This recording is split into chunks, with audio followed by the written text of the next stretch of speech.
Darci Lynne, the talented ventriloquist who wowed audiences with her art of ventriloquism on America's Got Talent, has now emerged with a completely different story. She recently filed a lawsuit against a judge on the show, leaving fans stunned. What happened? Who is behind this lawsuit? And more importantly, what is Darci Lynne's real motive? Let's explore the whole shocking truth together. But first, to get into the emotional groove, let's take a look at Darci Lynne's journey. Cause of the problem. Become famous. In the United States of America, Darci Lynne Farmer, a young ventriloquist and vocalist, has significantly contributed to the art form's revitalization. Because she possesses extraordinary skill, she has been honored with several awards for her performances. So, gentlemen, what exactly is it that you do not comprehend about what I am singing? She made the observation that instead of doing what you normally do, you simply stand there with your lips closed. Even though she suffered from stage fright, which made it difficult for her to perform in public, she had a passion for singing from a young age and was born in Oklahoma. Terry Fader and other ventriloquists served as a source of motivation for her, and she was inspired to begin training and perform with her first puppet in a talent event in the year 2014. She went on to win even more competitions over the subsequent 2 years as a result of the guidance she got from other performance artists following her initial accomplishment. She participated in the International Cinderella Scholarship Program's International Mini-Miss competition in 2014 and earned the title of International Mini-Miss. Her parents were there to encourage her. It was then that she made the acquaintance of Lisa Bonaquisti, a young ventriloquist who had a great deal of expertise, and she was inspired to give it a shot. The year 2016 was the year that Darci Lynne first gained widespread recognition as a participant on Little Big Shots. However, it was the year 2017 that she truly came into her own as the winner of America's Got Talent Season 12. Ever since that time, one of her puppet characters, Petunia the Rabbit, has been her constant companion, following her on several tours and making some television appearances. After spending several months honing her skills under Bonaquisti's guidance, Darci went on to win the first-place prize on America's Got Talent. Gary Owen, a ventriloquism instructor who was fascinated by her talents, agreed to aid with her training and later became her manager. He was pleased by her powers.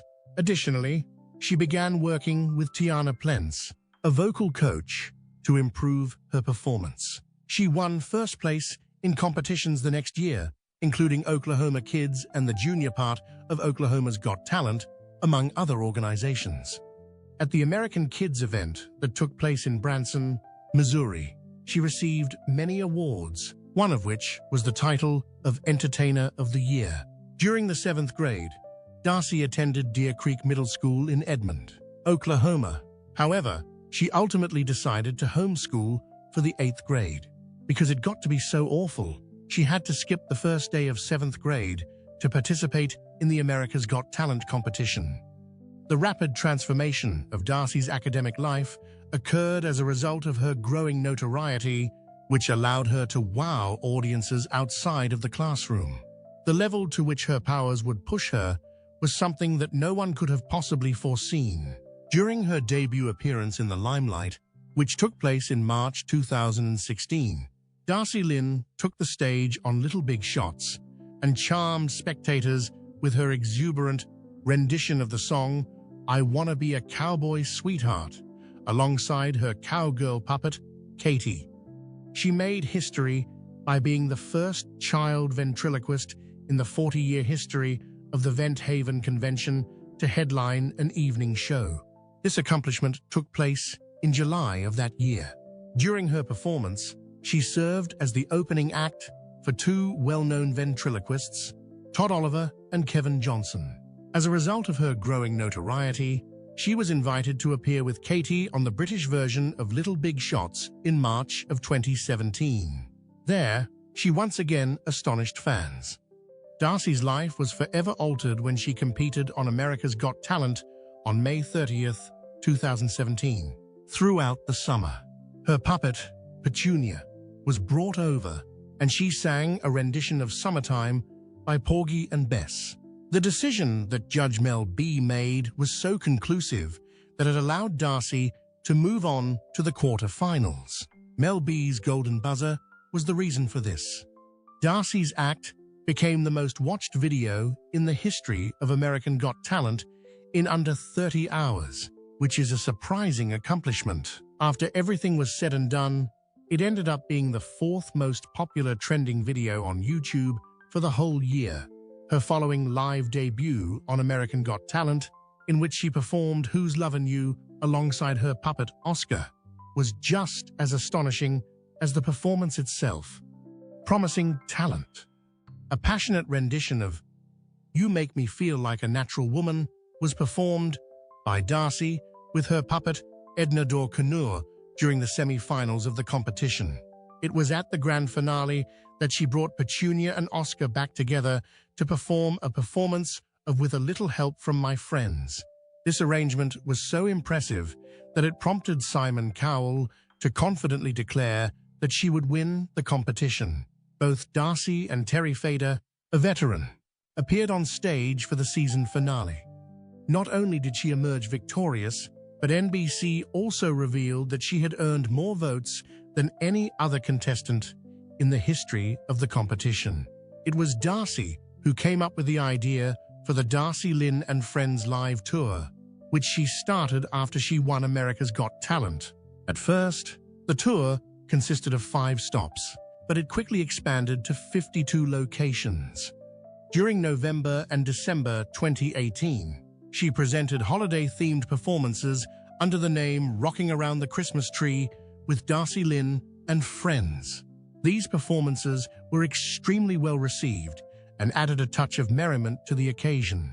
In December of 2017, she came home to even greater hoopla, which was a result of the lightning-fast 6-minute sale of her Darci Lynne Homecoming show, which was co-presented by KJ1103 and iHeartMedia. As a result of the desire of her fans to watch her perform, more shows were added.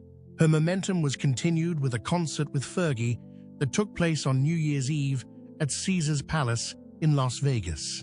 Following her performance on Today in January 2018, in which she sang Who's Lovin' You alongside Oscar, Darci made her debut at the Grand Ole Opry in March, and she also made an appearance at the Nickelodeon Kids' Choice Awards in April.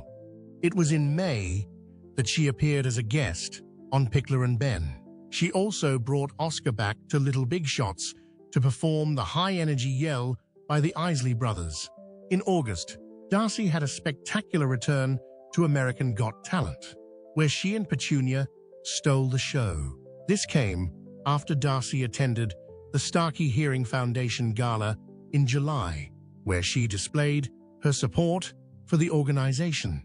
Each of her trips in 2018 was filled with a great deal of happiness and laughter. Her many television appearances include her participation in the Kids Baking Championship, her rendition of Rudolph the Red-Nosed Reindeer on Steve, and her rendition of Jingle Bell Rock at NBC's Christmas in Rockefeller Center performance.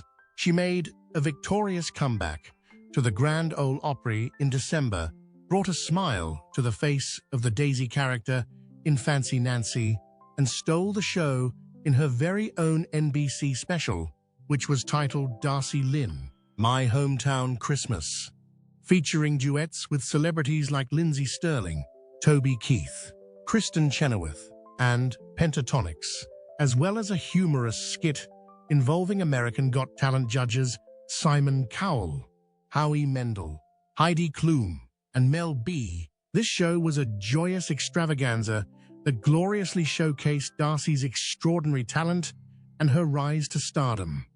Her Christmas season of 2018 was a spectacular success, and her admirers couldn't get enough of her infectious personality and tremendous skill. Her Christmas season was wonderful and joyful. When Darci was getting ready to take on new challenges, it was time for her to show a different side of herself. How did her strategy differ from the one she took on this occasion? During her comeback to the American Idol Fantasy League, Darci made it a point to acknowledge that people still thought of her as that little child, and she was ready to change that perception. During her first performance, she shared the stage with Petunia and performed backup vocals before switching gears and taking the guitar lead by herself. It was the unexpected that the audience appreciated, but the judges weren't so convinced about it. Simon Cowell, who is considered to be one of her admirers, stated that the fact that she combines singing and ventriloquism is what makes her unique. An even more audacious move was made by Farmer when she dared to perform without her puppet during the semi-finals.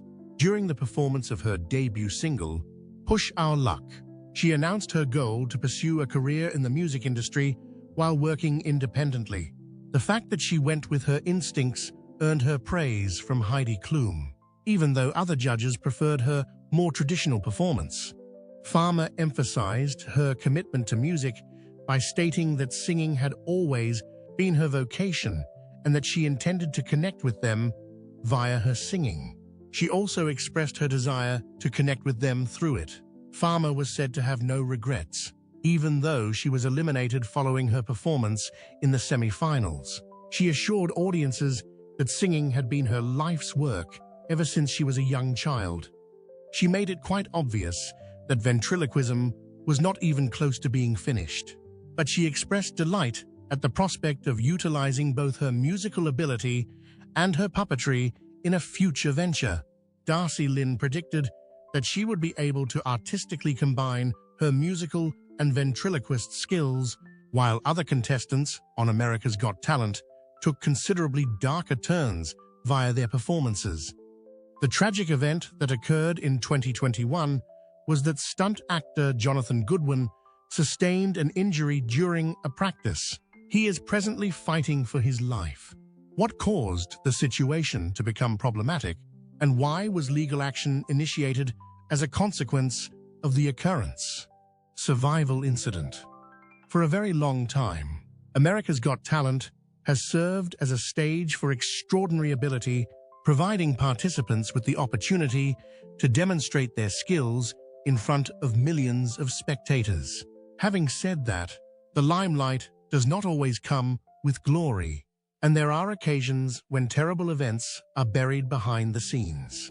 A lawsuit was filed by the well-known stuntman Jonathan Goodwin, who was involved in a major accident while doing a perilous stunt on America's Got Talent, Extreme. This lawsuit has been one of the most high-profile instances that has occurred in recent times. Jonathan Goodwin, who was born in Hartford, West Palm Beach, Wales, showed an early enthusiasm for taking on challenging and perhaps dangerous situations. It didn't take long for him to become a well-known figure in the entertainment world because of his amazing skills in the art of escape and stuntmanship. Goodwin created a reputation for himself on several television shows, including Dirty Tricks, Channel 4, Monkey Magic, The 7 Stupidest Things to Escape From, and How Not to Become Shark Bait, in which he once allowed himself to be attacked by a Caribbean reef shark. Goodwin's career began in the early days of his career. Following that, he had an appearance on One Way Out, which is shown on the Discovery Channel, and garnered praise for his series, The Incredible Mr. Goodwin.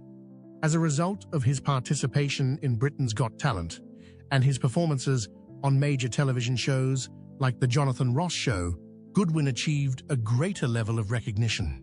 Some spectacular performances left the audience in a state of wonder, like resting on a nail while having a massive piece of wood driven into his chest, and the Buried Alive challenge. After that, he went on to perform at the Luxor Hotel in Las Vegas, where he captivated visitors who were interested in escape art with his antics that included blindfolded crossbows and bullwhips. On the other hand, Jonathan Goodwin's exceptionally successful career was cut short by a horrible accident.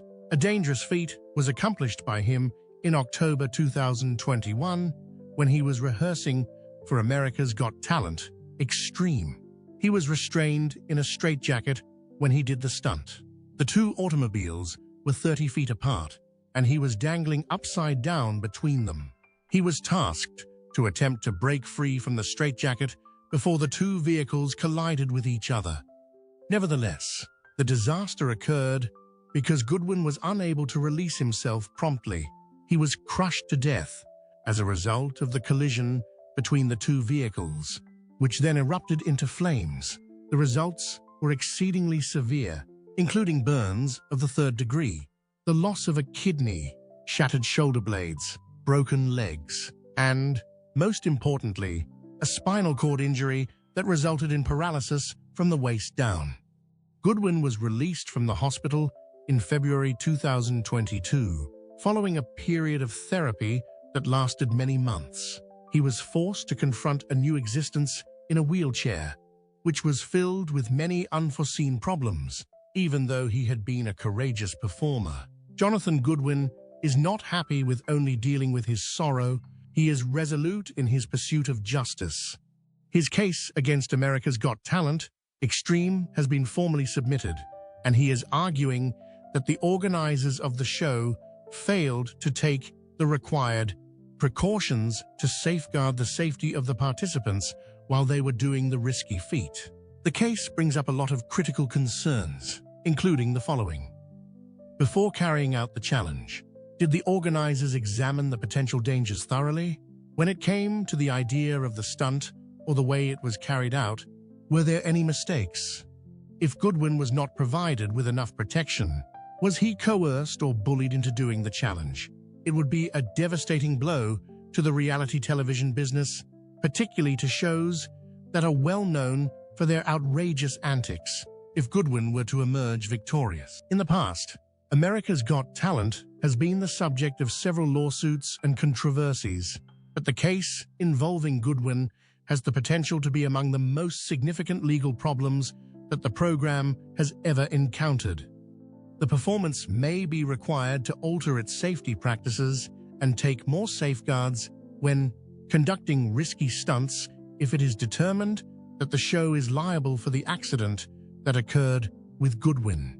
The issue that has to be answered is whether or not the program will hold its ground in the aftermath of this incident. To effectively fight for justice, what legal tactics would Jonathan Goodwin employ? What is more relevant is whether or not this action will assist in preventing incidents of a similar nature in the future. Legal case. Jonathan Goodwin is now pursuing legal action against Marathon Productions, alleging that America's Got Talent lacked proper safety precautions, which led to his severe injuries and near-death experience. Goodwin's lawsuit is still moving forward. There is yet another instance in which the program is embroiled in a legal controversy. By filing a lawsuit against the production firms of America's Got Talent, Joey A. Doe, who is the mother of a little girl named Mary, asserts that Tyra Banks, the host of the show, abused her daughter while she was performing. Both this example and the one involving Goodwin raise questions about how individuals of all ages are provided with treatment. In her case, Jane Doe claims that Banks subjected Mary to physical abuse and made unpleasant comments to her while they were shooting. She also claims that her daughter was the victim of Banks's brutal treatment from the beginning of production. According to the allegations, the incident took place as the family was enthusiastically singing an original song about their daughter's bond with them and their siblings. Not only did Banks allegedly physically shake Mary's shoulder and pull her hair, but the lawsuit also alleges that he made statements that suggested Mary was an accidental child. As a result of her adventure, Mary is believed to have experienced extreme amounts of fear, terror, and embarrassment. Her sense of powerlessness was only exacerbated by the fact that the cameras were rolling at the moment of the event. Mary's parents requested that the show not show any footage of their daughter's response after the incident that occurred. Although the producers decided to remove certain elements of Mary's reaction, they stated that they were still interested in preserving certain aspects of the performance. Following allegations of assault, civil violence, and mental anguish, Jane Doe, whose attorneys are Elizabeth Yang and Natalie Schneider, is demanding that she be tried by a jury for damages.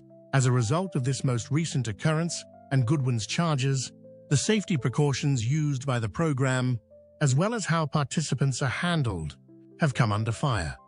In a tragic turn of events, the family of wheelchair user Maureen Allen, who was 79 years old, filed a lawsuit against the performance, saying that the play was irresponsible in this case.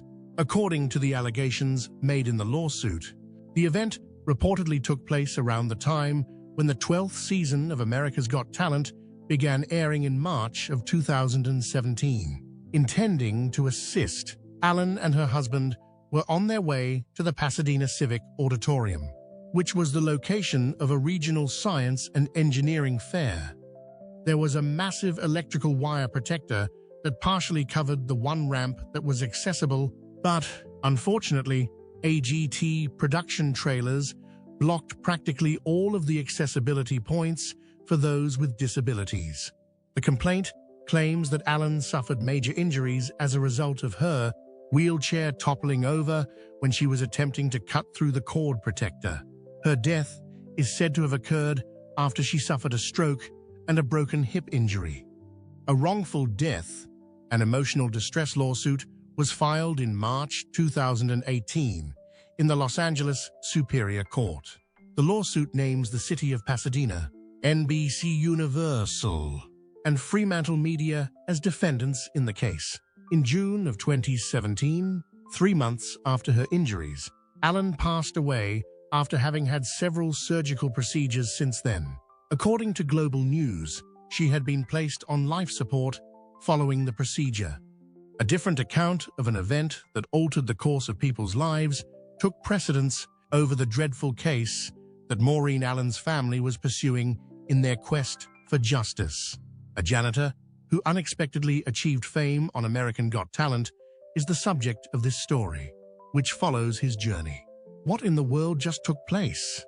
Richard Goodall's meteoric rise to fame was catalyzed by his stunning performance of Journey's Don't Stop Believin', and he became an internet sensation, apparently out of place.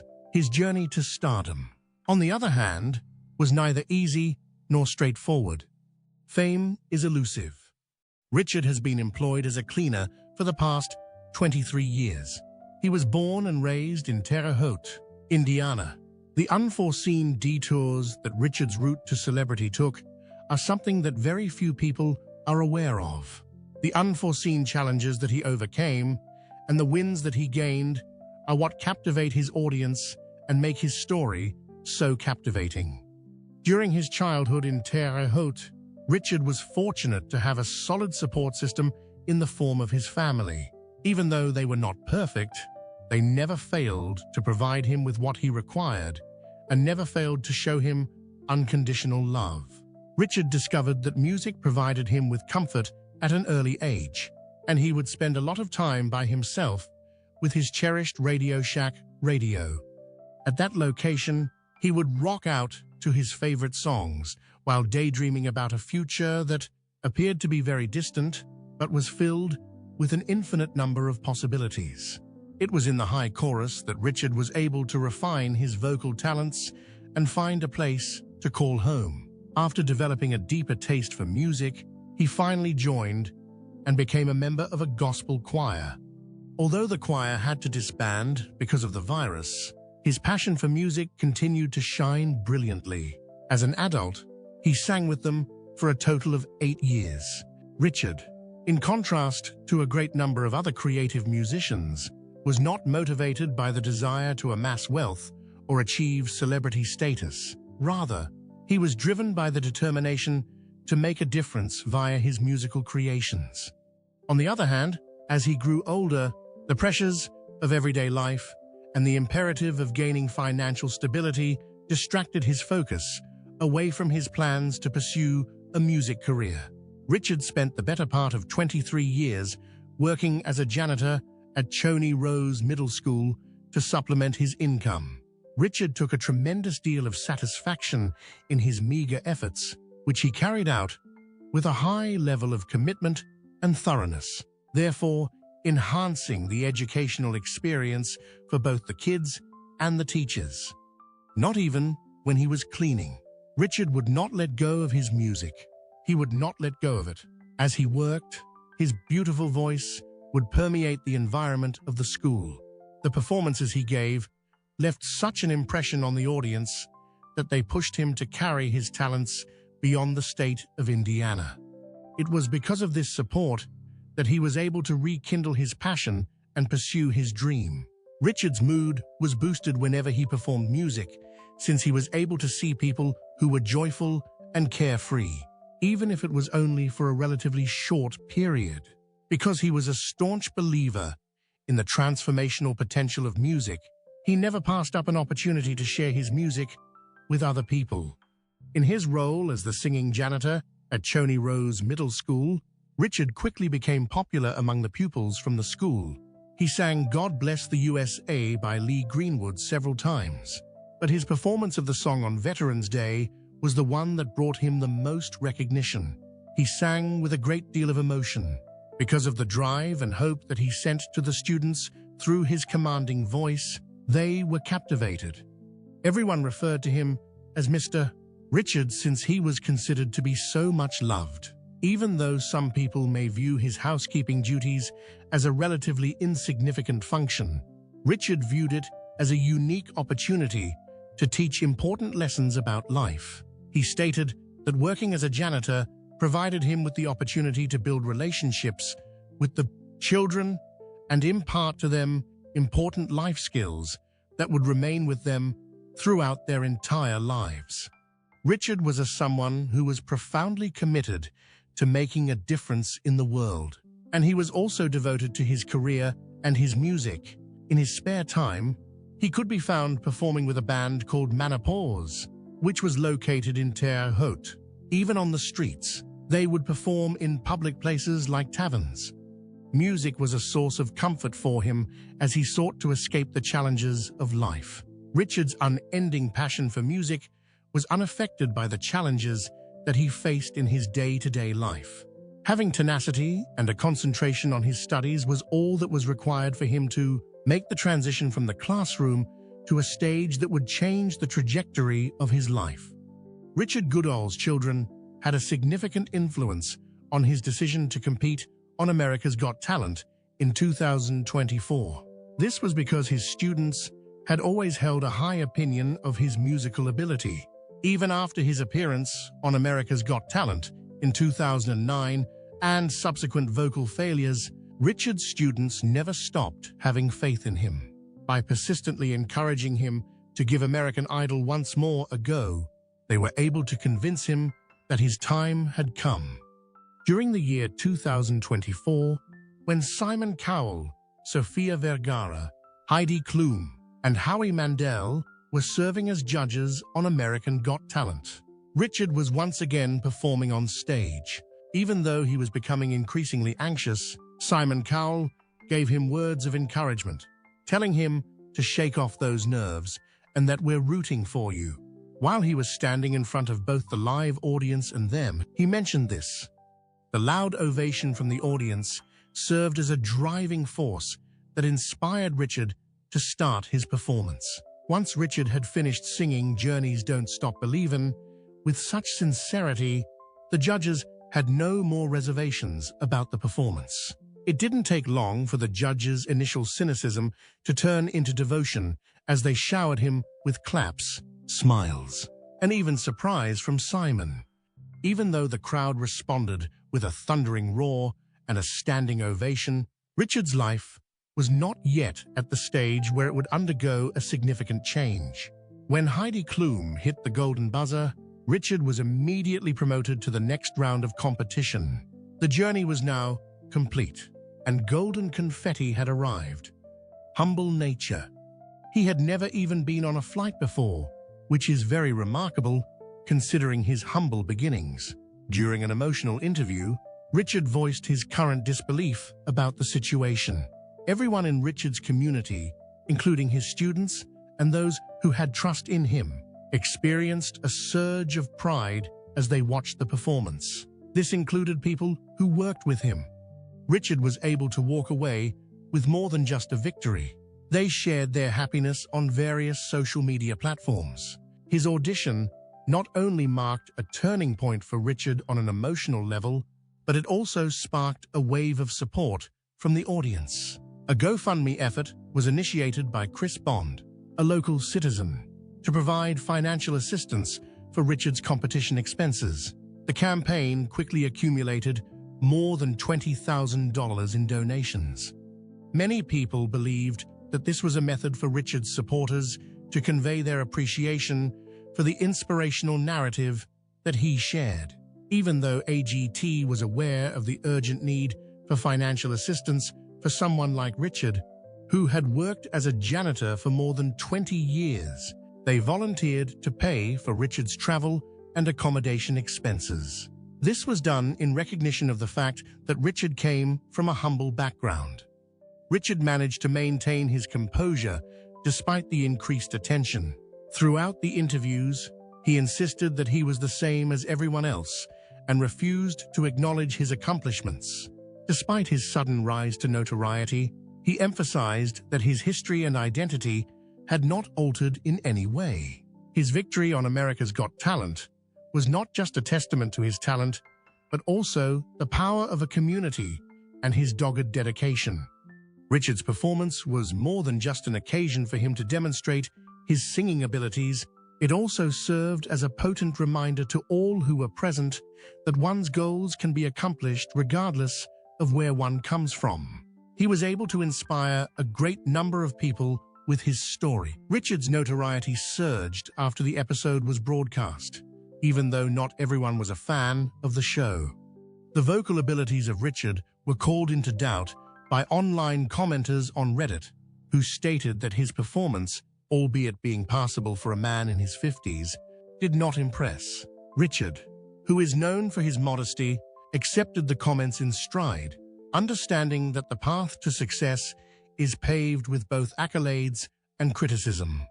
Richard was astonished by the attention of the messages that were flowing in from all around the world, according to Richard's bandmate Tom Greenberg, who remarked that Richard was rightfully honored. The huge display of support for Richard was something that was anticipated.